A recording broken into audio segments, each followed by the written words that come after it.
Hey friends, welcome back to my channel. This is Aaronica from Aaronica Be Cool and Co. And today we are going to be going ahead and making like a homemade version of those really cute drawstring barrel pants that went kind of big because Old Navy had them.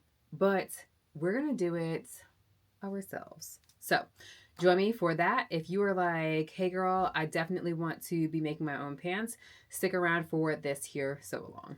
So for the pants, we're going to be using the Arthur pattern that is from So Liberated. I'll make sure I drop that link to that pattern below, as well as this chambray. I got this chambray from, ooh, I'll have to think about where I got it from. I'll make sure that I do tag them as well. And then for the drawstring, instead of actually making my own drawstring or using like a bias tape or something like a twill, I got this rope because I feel like this has a really cool effect and it's something that's really popular right now. So with that, let's go ahead and get our pattern cut on out and get to sewing. So let's take a look at our pattern pieces that we've got. So because we're doing the pull-on waistband, we've got the pull-on front waistband right here. We have the pull-on back waistband. As we can see, the back waistband is a little bit shorter than the front waistband, so just make sure that you make note of that. Then we've got each of our pocket pieces. So this pocket actually does a fold over situation in order for it to be sewn together. So we needed two, and they should be the right size facing or the mirror image of them. Then outside of that, we've got our two pieces for our front. This one is our front like crotch curve piece, right? So this is our front inner piece. Then we've got our side piece for our back. And the way I can tell this is the back is because there is no cutout for the pocket here. So I'm going to put this one to that side to match up with the back piece. Then we've got our back inner thigh. And then we've got our front side piece. So we're going to go ahead and get started with the construction. Okay, so let's go ahead and get started with our assembly. We're going to go ahead and pull out our front side pieces first because we're going to get started by putting together our pockets. Anytime that, of course, we start out with making pants that do have pockets, we're going to always start with that pocket piece first. So let's go ahead and clip this together. And so what I'm doing is I'm lining up my curve here on the pocket piece. Our right sides are together. And now, I don't know if this is how the directions do it because I'm not following the tutorial. I do know that this particular pattern does actually call for a, it calls for flat felled seams. We are not doing that. And by we, I mean me. If that is your jam, by all means do it. This is actually a really good pattern to start out practicing that function if you are interested in getting good at it, because you can use like a thinner woven fabric and have a lot more flexibility with that fold over and press in place. That just isn't what I feel like doing today. So I'm going to go ahead and sew this together. I'll be using my Bernina L890 and I'll be doing a combo stitch on this. So I went ahead and attached my pockets, and then I also added a little understitch so that way it would stay in this nice like permanent press look. So now what we're going to do, and if you are someone who is like into doing your basting stitch, then what you're going to do is go ahead and baste your pockets in place. I'm not going to because that is not who I am as a person. But we're also just going to line this up. So you've got your pocket piece folded in half, as we can see here. And you're just going to go ahead. And if you're doing your basting stitch, go ahead and baste this in place here. And that's just along that pant leg. I'm just going to go ahead and put a clip in it to hold that in place for when I get ready to attach my back piece to my front piece. And then you should have snipped into your notch at the top. That's going to be your fold line for where you do go ahead and fold that in half, because that is what makes your pocket piece here. And so I'm going to just go ahead and finger press that down, line this all up, and again clip that into place. if you are going to do your basting stitch, go ahead and baste this in place so that all three of your fabric pieces are together. The next step that we're going to do, if you are not basting, is we're going to go ahead and actually assemble our pant legs. So we have, this is the side of the front. We're going to take the front center piece together. And now this is the opportunity, design opportunity for you. If you are like, I do actually want to go ahead and try my hand at the flat felled seam, then you're going to make sure that you go ahead and use your sewing machine to do this step. If you are like me and that's not what you're doing, you do not have to. I'm going to be doing kind of like a mock flat felled seam, and I'll show you all what that looks like. So for me, I'm going to just go ahead and do my entire stitch down each of my legs. I'm also going to go ahead and do that for my back as well because it's the same exact step. Okay. So again, we're doing our right sides together for our center front and our side front, as well as our center back and our side backs as well. That I've done each of the center seams for each of the pant legs to give a faux little seam down the middle situation, like a faux flat lock or a flat fell seam. I'm just going to press this to one side and just top stitch it, and that will give a very similar feel to if I had gone ahead and flat felled this seam. Flat felled the seam, because I'm not. I'm just going to go ahead and put that stitch down there. And so that is an easy way. Also, if you are not committed to that look and having that top stitch look, then you can easily just leave your garment exactly how this is right here. I am going for that flat felled look, so I'm going to go ahead and knock that out right now. Loving how this little faux flat fell seam came out. We can see that I've got it right here, and I have used a variegated thread so it fades from like black to white. I mean, not black, but blue to white and everything like that. So now it's time for us to go ahead and put our legs together. So this is my front piece, and I decided not to top stitch my back pieces just because I just didn't want that design opportunity. And so now I'm just going to go ahead and put my right sides together for each of my pants. My pant legs. So I've got my back right sides on top of my front right sides, and I'm going to go ahead and sew my out seam as well as my inseam for each of these before coming back, and then we'll do our crotch curve. So now that we've got both of our side seams constructed, so we've got our inseam done, which of course is the inside as well as the out seam. We're going to flip one side out so that way we can slide that on inside of this other pant leg here. And we're going to go ahead and nest our seams, our center seams. So I'm going to take this top seam and move that one towards me and the other seam away from me. And they will fit together like a little puzzle piece, like so. Put a little clip in here, and then we're just going to straighten out the rest of this. So now we've got our crotch curve to do, which is just going to be the U shape.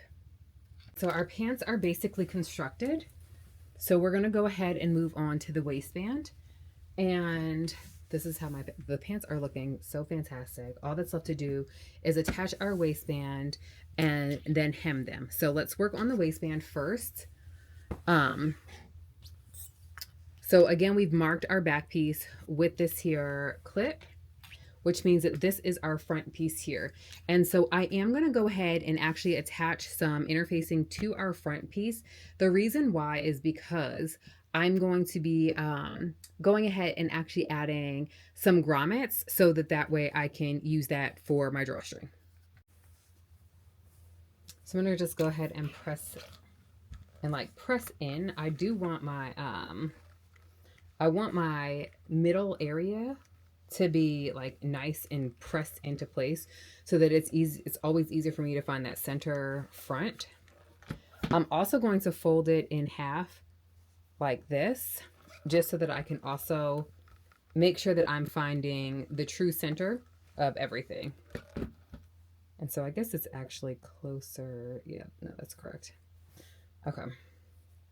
And so now that I've done that, I'm going to just simply open this up and apply my interfacing. And I'm just using like a nice little medium weight. If you're new to using interfacing, just make sure that your shiny side goes down, as that's what showcases what the actual glue side is. So I can still see my line right here. So I'm going to go ahead and make sure that I am able to mark where I want to put my grommets in place at. I'm going to do that on the front side so that way it does not get, like I don't mess it up. So I'm going to flip that over. Just want to make sure. And so I feel like if I put like my grommets right here, one right there, then one right there, that's some good placement in my opinion. I do think it probably could come in a little bit more, but we're going to just leave this as is. Okay. So now that I've done that, I'm going to go ahead and put my right sides together for my, my waistband pieces. I'm going to sew these short ends together before we go ahead and move on to the next step, which is going to be adding in those grommets. Go ahead and make the holes with an awl so that way I can actually go ahead and push the grommets through. And take this down so that it's opening up pretty well. Do it on the other side. And like I've got my pieces that I need here. So I'm going to take this part here. Dang, I need for my hole to be a little bit bigger. I am going to just go ahead and use some scissors. I think that using scissors to kind of like almost clip in makes it a little bit easier to kind of, and I'm just going to like do small clips. I always hate doing this because I'm like, I need for it to make sure that like there is enough space for this to go through, but then I don't want it to be so much space that now it's going to end up messing things up and making it so that I can like pull it through. So I've got that part. Now I'm going to go ahead and put the other piece on the back like this. And then I'm going to, and I'm going to say a prayer that this actually works, because I'm pretty sure that this is not the attachment for this, but I don't know if I have the actual attachment. So, y'all, that did not work out the way that I needed it to. So I'm going to try it on, because like I do have this here thing, but I don't actually have the size that I want. Okay, so we got it together and we've got these grommets in. So now what I'm going to do is I'm just going to go ahead and actually attach my waistband on. I'm going to essentially just do it the same way that I would do if I was putting a knit waistband on. I am going to be leaving about a 2-inch hole so that I can thread my elastic through. So now it's time to thread our elastic. I'm using 1 1/4 inch elastic. And then I'm just going to measure this around my body to get the best fit before I take a safety pin and thread it through. Okay, and so now your waistband should look like this. I did go ahead and close up my 2-inch hole in the back, and so now this is enclosed. Now again, this is a design opportunity that you may or may decide not to take. I'm going to go ahead and do my stitch lines along the waistbands in 2 different areas to kind of help hold this in place. I hate the way that it feels when elastic is like circling around my body like a hula hoop. So I'm going to go ahead and stitch it in place before we go ahead and hem and add in our drawstring. Did I just make my new favorite pants? It is a possibility. And also I found my mic, so shout out to me. But this is the finished look of how they look. One of the things that I really love, let me go ahead and actually put my mic on me. Bear also really likes them as well. But one of my favorite things, Bear, is I really love the option for this drawstring. I'm not going to lie, this drawstring took a really long time to thread through because of how thick it is, and because I decided to use a really good, I use the woven non-roll waistband elastic, which is a fantastic elastic to use. But it definitely did make for threading through that drawstring a little hard. And as a reminder, I ended up using a rope, cotton rope, and I love it. I love it so much, just so that you guys can kind of get a little 360-degree action here. Little pose for the camera. So as a reminder, these are the Arthur pants from So Liberated. I did do my construction a little bit differently in order to get the look that I wanted. Also, just for reference, measuring, I measure into a size 24 on their size chart. Bear. So I measure a size 24 on their size chart. This here that I cut was a size 18. One of the things that I love about the flexibility when we understand and we learn about size charts is that we have that much more control over what our finished product is going to look like. I knew that I didn't want to have like my fabric to be so overwhelming that I was not, or that I felt like I was wearing like muumuu pants. It's not what I wanted. I definitely wanted a nice barrel look, but I didn't want them to be overwhelmingly oversized. And based off of the finished garment measurements, I decided that the size 18 would put me exactly where I wanted to for that. Now, the fabric that I use, again, is a lightweight chambray, so it has a little bit more drape than, say, a denim would, or even a mid-weight fabric would offer. And yeah, but these are now my new favorite pants. I love these so much. We've got pockets. I do wish that the pockets were a little bit bigger, but that's a modification that I can just simply make on my own. But yeah, so that is the sew along for these here barrel cut pants that are just like an Old Navy dupe. As always, make sure that you have liked this video, subscribed, turn on the notifications so that when I go live or the next time I decide to publish a video, you are notified. And if you do have any questions about anything, feel free to drop a comment below. But with that, happy sewing.